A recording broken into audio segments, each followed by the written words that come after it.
Fall 1937, Manhattan Courthouse. A name appears on the trial docket that no one dared to believe: Bumpy Johnson. No prior notice, no press conference, no explanation. A powerful judge just decided to play a dangerous hand against Bumpy Johnson. The press waited for a public takedown. The police prepared for victory. Harlem. Silent in a terrifying way. But then the case collapsed without a sound. No verdict, no sentencing, not even a trial. No recordings exist, no complete transcripts survived, only whispers from those who sat in that room. So what really happened behind those closed doors that made the entire justice system back down before a man from Harlem? The judge's name doesn't matter anymore. Time has a way of erasing those who thought they were making history. But in the autumn of 1937, that name could end lives with the stroke of a pen. They called him the Hammer.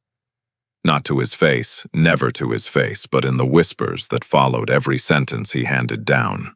20 years for running numbers. Life for a second offense. No appeals. No mercy.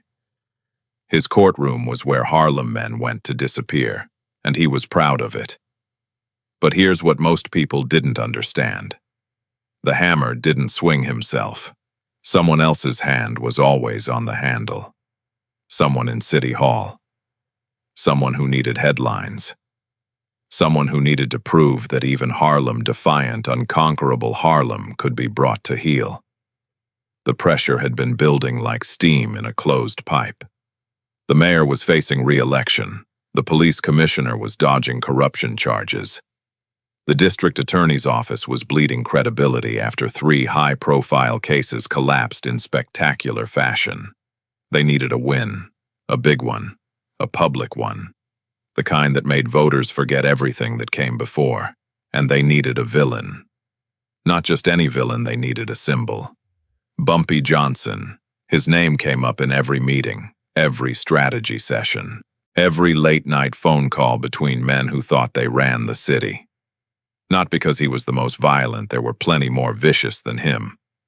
Not because he was the richest, plenty of white men downtown had more money.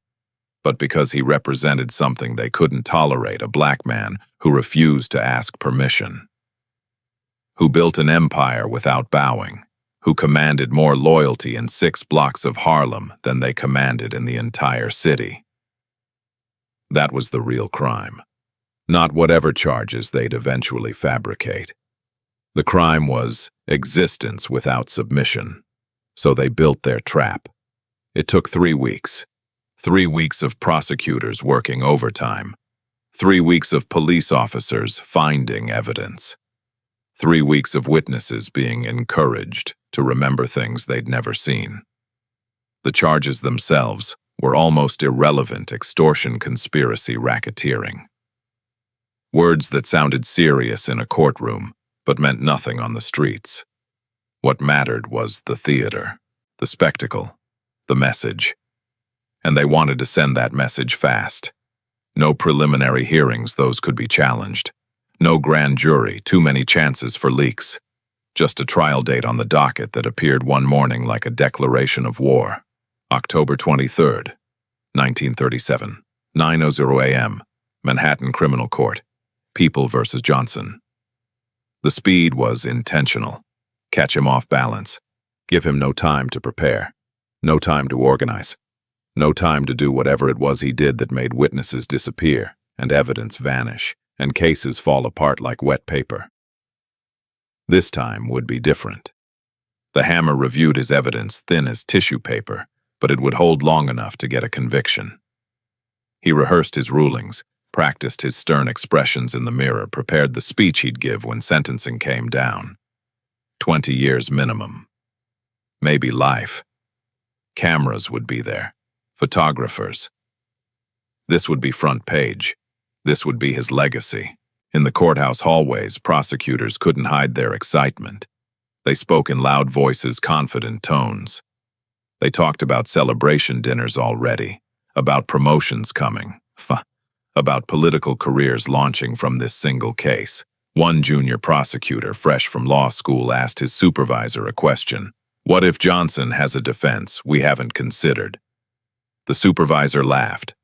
Actually laughed. Kid, we're not giving him time to mount a defense. We're hitting him with everything before he knows what happened. By the time his lawyers figure out what's going on, the jury will already be deliberating. The press was alerted off the record, of course. Major papers cleared space on their front pages. Photographers loaded their cameras. The narrative was already written. Harlem kingpin falls to justice. District attorney breaks criminal empire. Order restored uptown. Even the courtroom was prepared like a stage. Extra seating for reporters. Positions marked for photographers. The judge's bench polished until it gleamed. Everything designed to amplify the moment when Bumpy Johnson stood small and powerless before the law. They were so focused on their performance, they missed the obvious. Bumpy Johnson had survived longer than any man in his position had a right to survive. He'd outlasted gang wars, survived police raids, escaped federal investigations. Men who underestimated him ended up dead, imprisoned, or broken. He'd built an empire in a city that was designed to keep him in chains. And they thought they could trap him with 3 weeks of preparation and a crooked judge. The machinery was in motion. The date was set. The witnesses were coached. The verdict was already decided. Everything was ready for the show of the century. Everything except the star of their production. Because while they were rehearsing their lines and planning their victory party, something else was happening. Something quiet. Something they wouldn't notice until it was far too late. The chess pieces were moving, but not the ones they expected. The word hit Harlem like a shockwave that made no sound. A barber shop on 135th Street. The owner stops mid-cut, razor in hand, and the customer in his chair goes rigid. Neither man speaks. Neither needs to.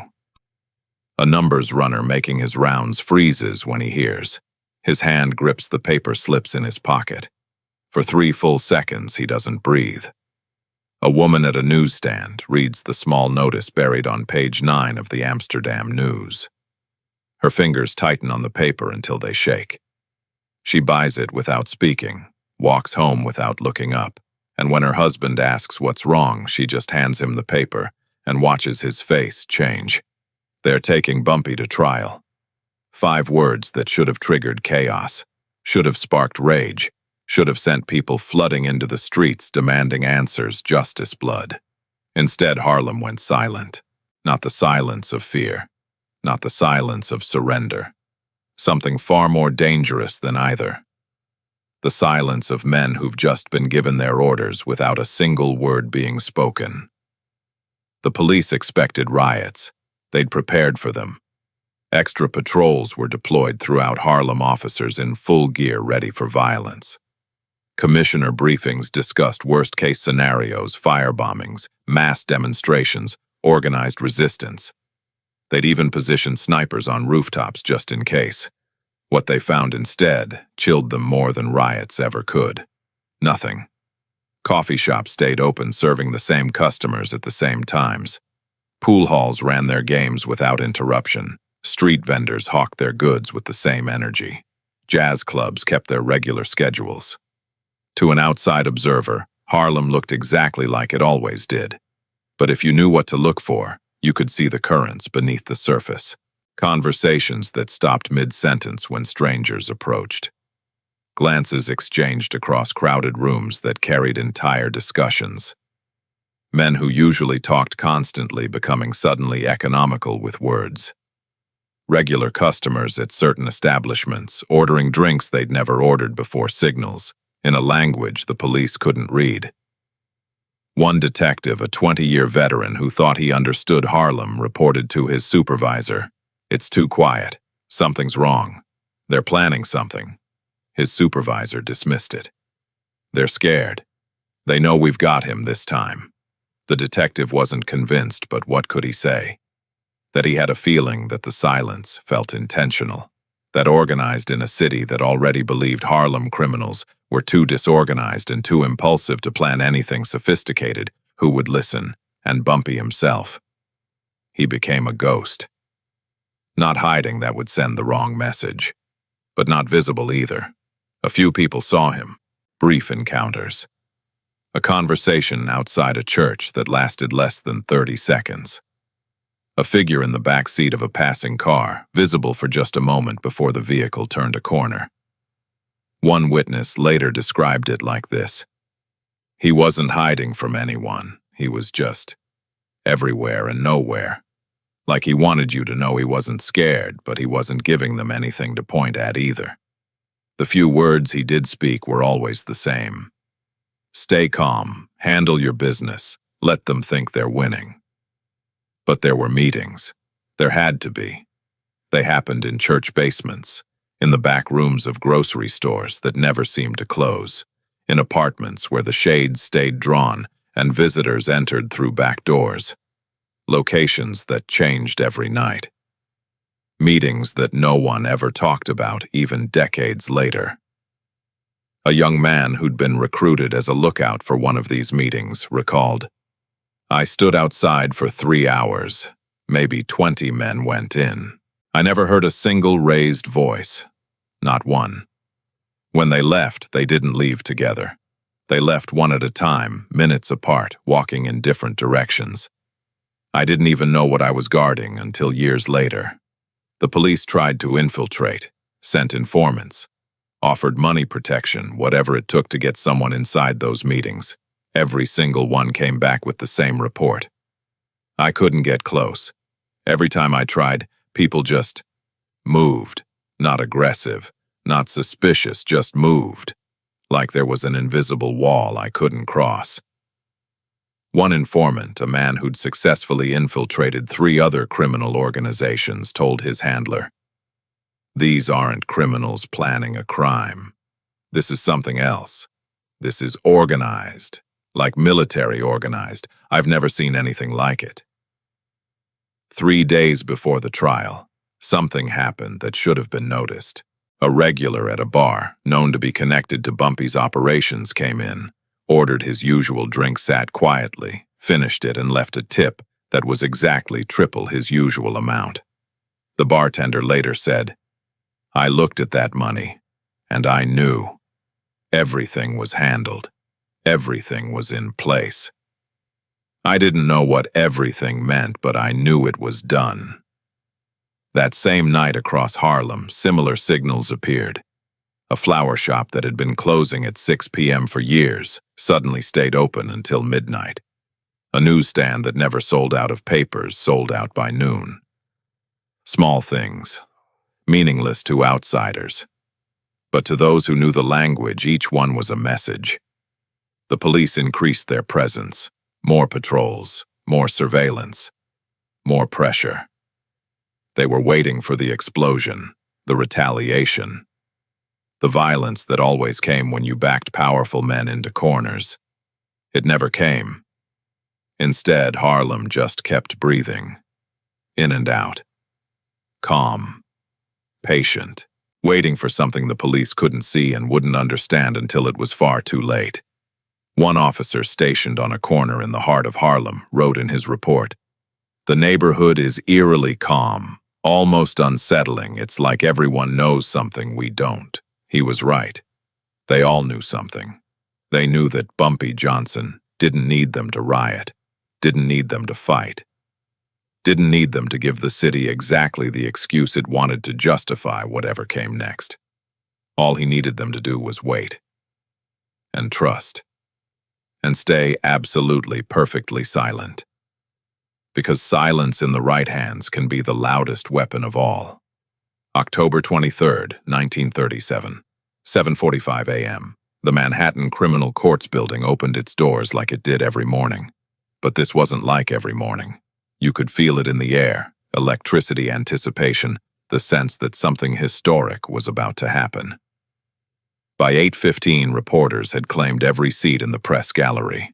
Not just local papers, national correspondents, photographers with the latest equipment, even a newsreel crew setting up in the back ready to capture the moment for movie theaters across America.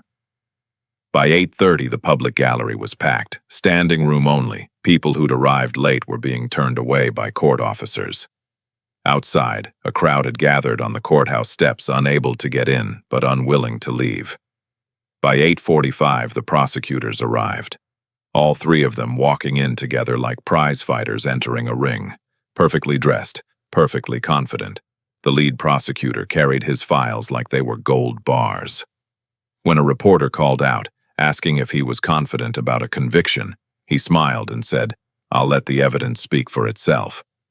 Translation: this is over before it starts. 8:50 a.m. The defense table sat empty.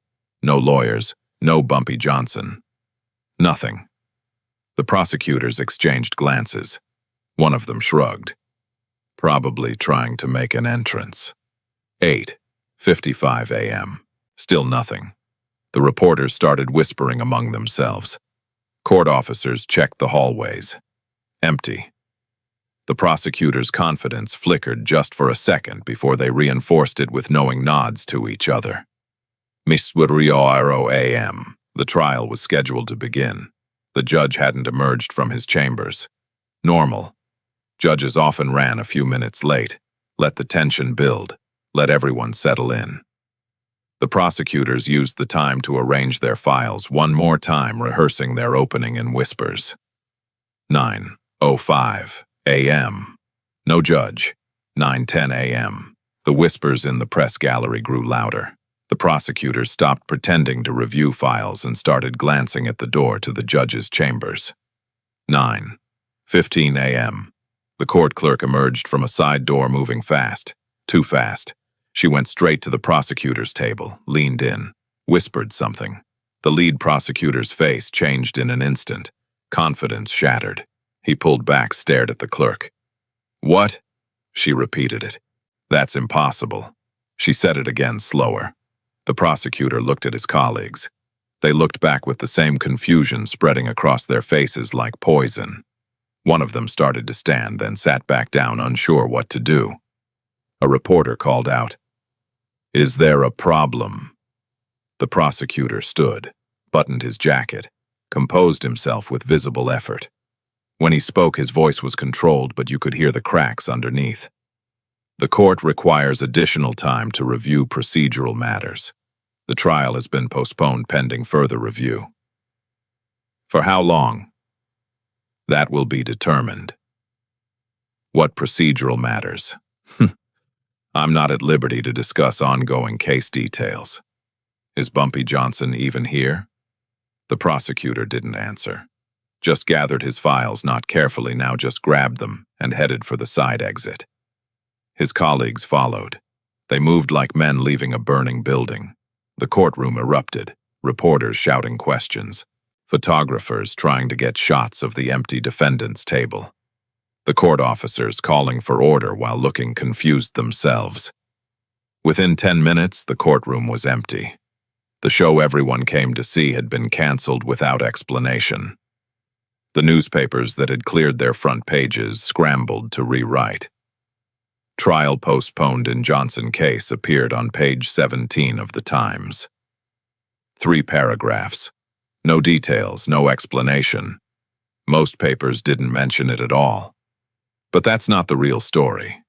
The real story happened in rooms where reporters weren't allowed, in conversations that weren't recorded, in phone calls that were never logged.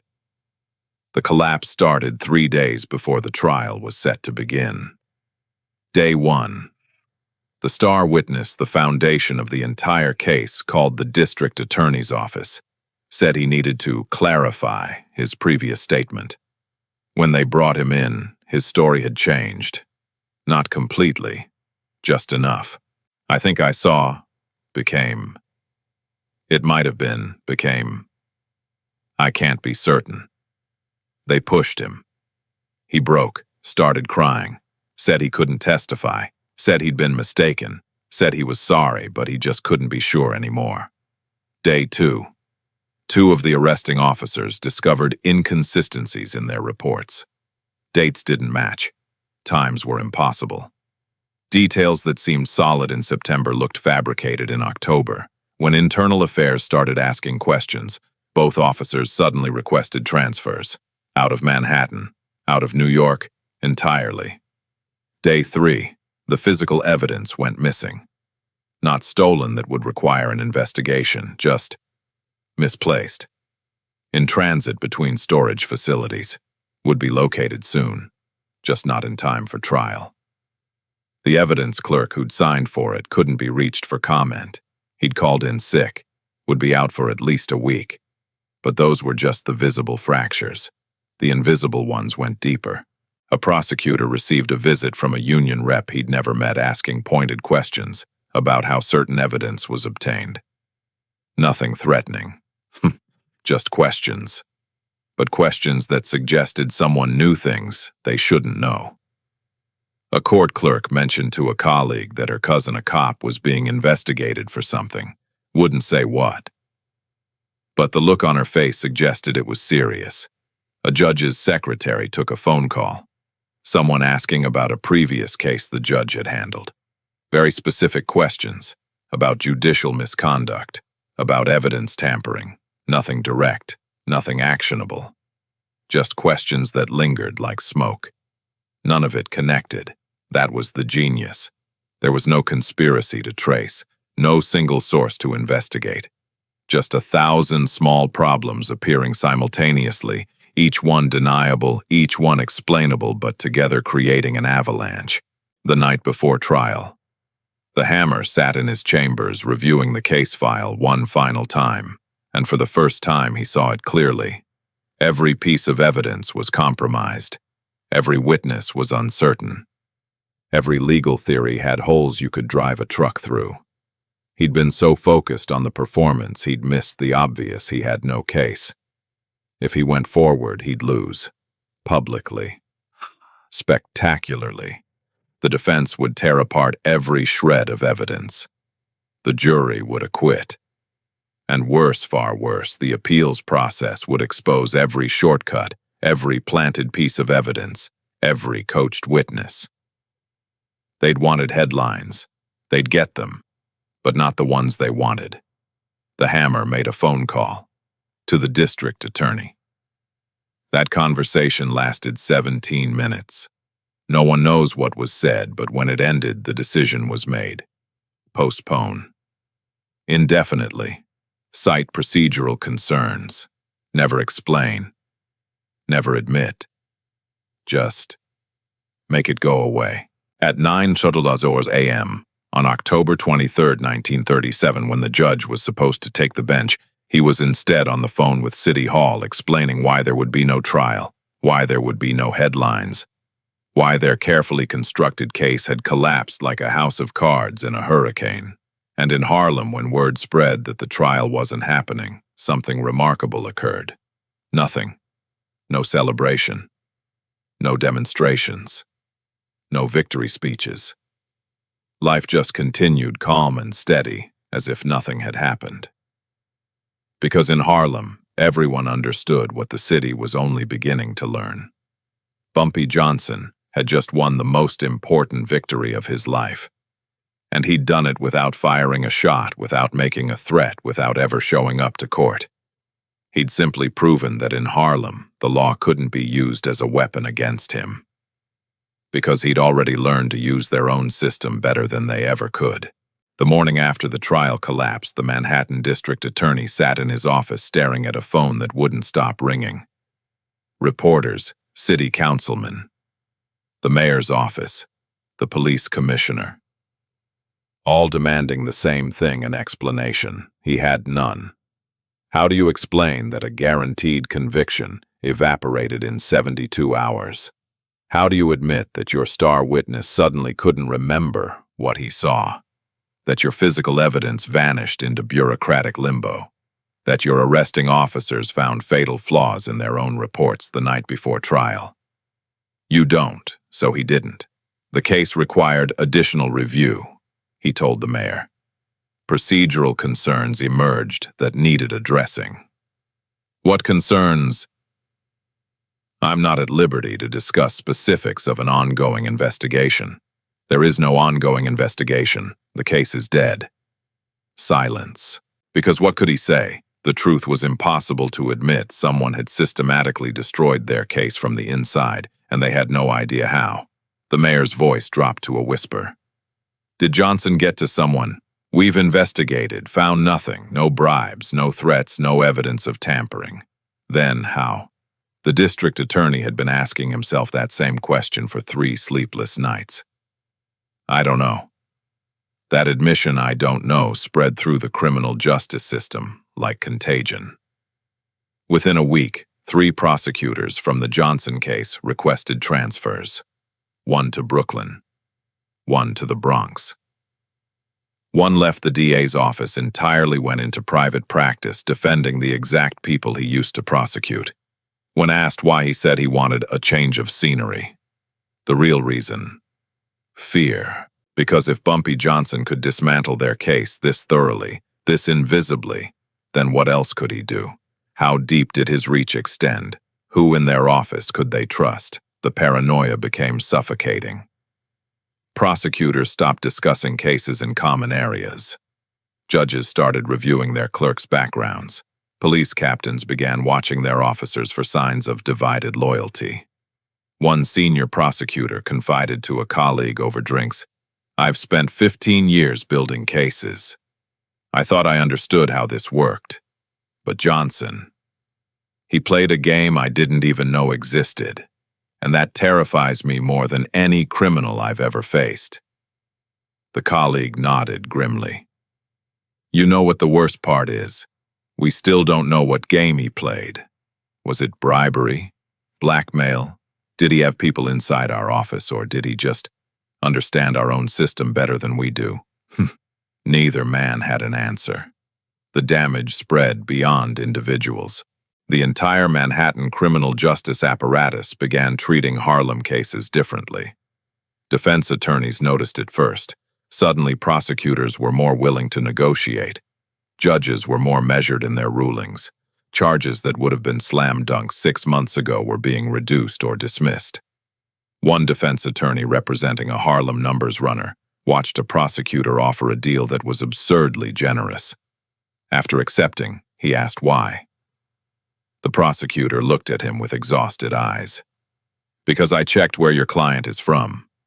I checked who might be vouching for him, and I decided this case isn't worth the risk. Risk of what? Of it falling apart for reasons I'll never understand. Of my career ending because I pushed too hard on the wrong case. Of becoming another cautionary tale people whisper about in courthouse hallways. The attorney started to laugh, then stopped. Because the prosecutor wasn't joking. 3 months after the collapsed trial, the hammer, the judge who was supposed to convict Bumpy Johnson, retired. At 53. In his prime, with no explanation. Everyone knew why. His reputation was destroyed. The judge who couldn't convict Harlem's most visible criminal.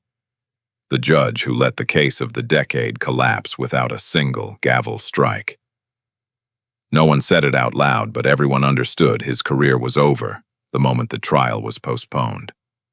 His replacement was younger, more ambitious, more confident, for about 2 weeks. Then someone pulled him aside, a senior judge, someone who'd been on the bench during the Johnson case, and had a quiet conversation. What was said in that conversation was never recorded.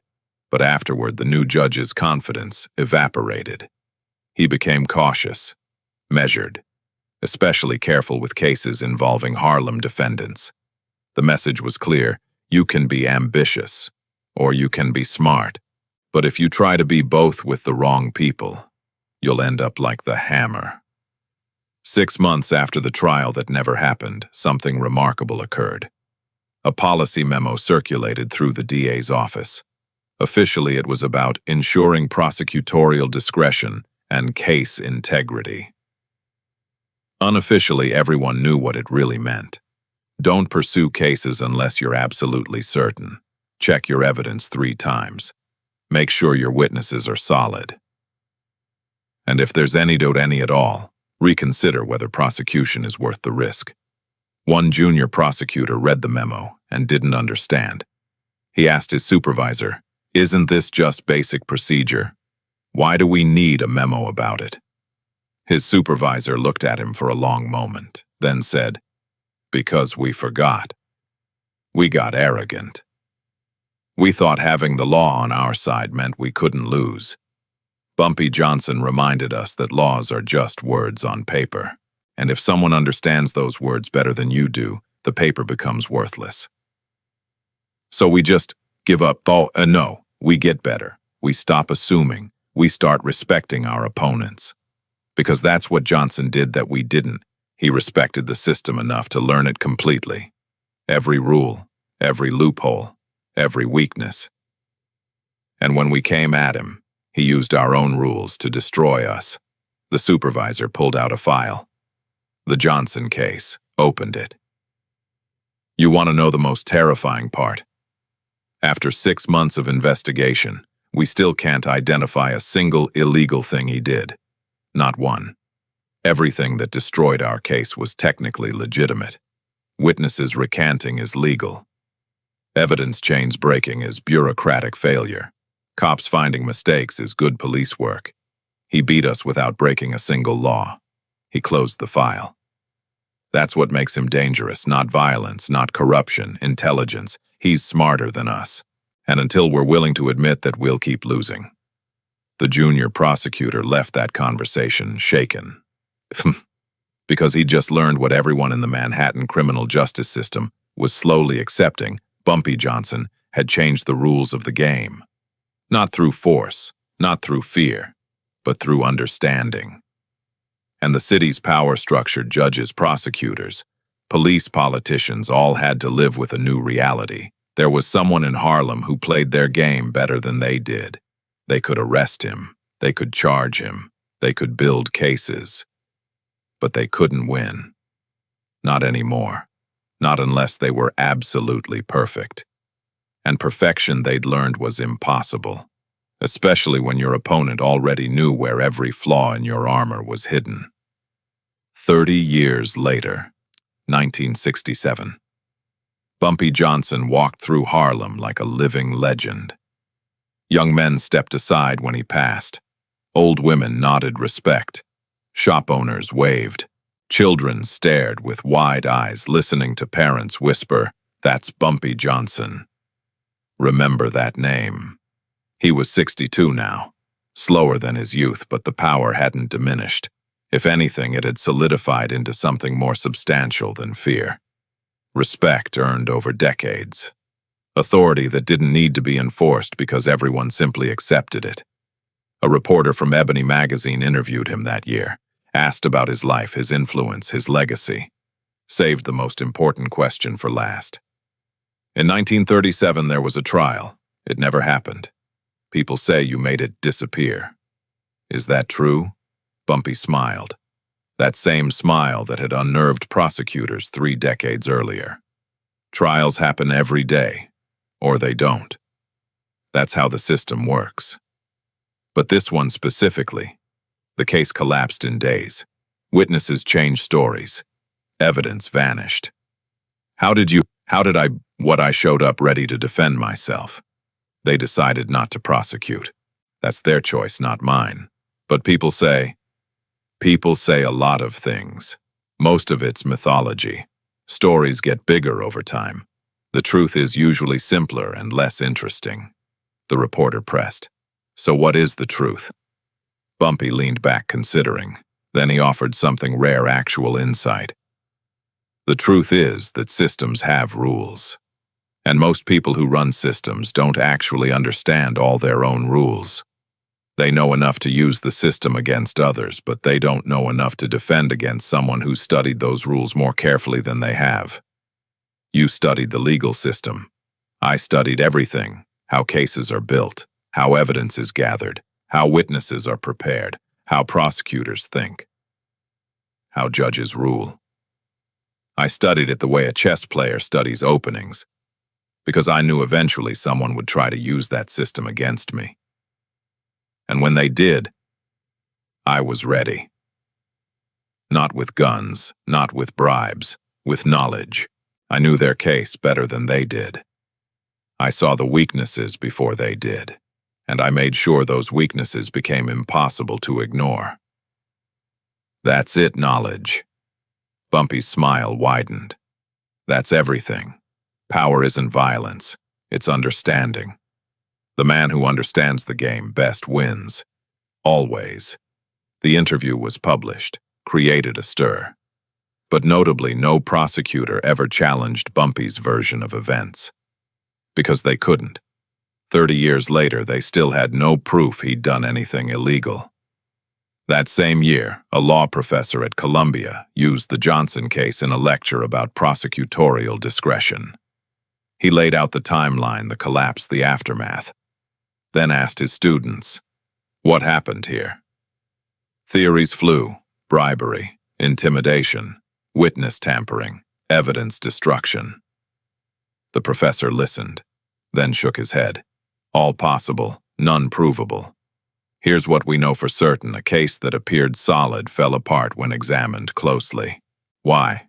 Because perhaps it was never as solid as prosecutors believed. Perhaps they rushed. Perhaps they assumed. Perhaps they underestimated their opponent. One student asked, "So Johnson just got lucky?" Luck, no preparation. Meeting opportunity isn't luck, it's strategy. Johnson understood something prosecutors forgot: every case has flaws. Usually those flaws don't matter because defendants don't know where to look. But if a defendant understands the system, as well as the prosecutors, maybe better, those flaws become fatal. Another student: "So he beat them legally?" He beat them at their own game using their own rules. That's not criminal. That's brilliant. The lecture became famous. Defense attorneys assigned it to their associates. It was titled, "The Johnson Principle: When Understanding Becomes Power." But the real legacy wasn't in lectures or interviews. It was in how Harlem saw itself. Before 1937, Harlem was a neighborhood the city controlled through force and fear. After 1937, something changed. Harlem became a community that understood it could push back. Not with violence, with intelligence, with organization, with mastery of the same systems used to oppress them. Young black lawyers cited the Johnson case as inspiration. If one man with limited formal education could dismantle a prosecution through pure understanding, imagine what we can do with law degrees. Community organizers studied it. Johnson showed us that power structures have weaknesses. You just have to know where to apply pressure. Civil rights activists drew lessons from it. Nonviolent resistance works because it uses the system's own rules against it. Johnson proved that 30 years before we marched. Bumpy Johnson died in 1968. Heart attack. Sudden, Thousands attended his funeral. The Manhattan district attorney sent no representative. Neither did the police department. Neither did any judge from the criminal court. Their absence was noted and understood. Even in death, they were afraid of what he represented. Not the man himself, he was gone. But the principle he'd proven, that the system built to control people could be turned against its creators by anyone who understood it well enough. 10 years after his death, a young black prosecutor joined the Manhattan DA's office. First day, he's assigned the Johnson file, told to review it as a historical case study. He read it, cover to cover, became obsessed, stayed late piecing together timelines, interviewing retired prosecutors, trying to understand how it happened. His supervisor found him one night surrounded by documents. Still trying to figure it out, the young prosecutor nodded. "I almost have it. I think I understand. You don't, and you won't. You know why? 'Cause the real answer isn't in those files. It's in the fact that a black man from Harlem took on the entire Manhattan criminal justice system and walked away untouched. And we've spent 40 years trying to explain how, because the alternative, that he was simply smarter than all of us, is too dangerous to admit."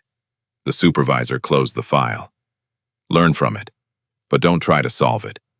Some mysteries exist because the truth is more threatening than the mystery." The young prosecutor looked up. What truth? That the system isn't invincible. That intelligence can beat institutional power. That understanding is more powerful than authority. We can't admit that. So we turn it into a mystery, a legend. something unexplainable. He put his hand on the young prosecutor's shoulder. But you're black. You're from Harlem. You already know the truth, don't you? The young prosecutor thought about it, then slowly nodded. Good, the supervisor said. Then use it. Be better than we were. Build better cases. Respect your opponents. Never assume. And maybe we'll stop creating legends like Bumpy Johnson, not by crushing them, by earning enough respect that we don't have to. He walked out, leaving the young prosecutor alone with the file. The legend of 1937, the trial that never happened, the case that changed everything, not because of what Bumpy Johnson did, but because of what he proved was possible. And once something is proven possible, it can never be made impossible again. That's legacy. That's power. That's why decades after his death, people still whisper his name with respect. Bumpy Johnson, the man who beat the system by understanding it better than anyone else. The man who turned silence into victory. The man who proved that sometimes the most powerful weapon isn't violence. It's simply knowing more than the people trying to destroy you. No verdict was ever read. No victory was declared in headlines. But after 1937, everyone with power in Manhattan understood one truth: there are places where the law cannot be weaponized. Bumpy Johnson won not by avoiding court, but by teaching the system that Harlem wasn't their political stage. He proved that real power doesn't come from violence. It comes from understanding the game better than those who created it. If you felt the weight of silence in this story, hit that like button so more people can hear these forgotten histories. Subscribe if you want more untold stories where power came from intelligence, not guns. Share this because some stories told. Right, remind us heroes don't always need to speak loudly. Drop a comment. What do you think really made this case collapse?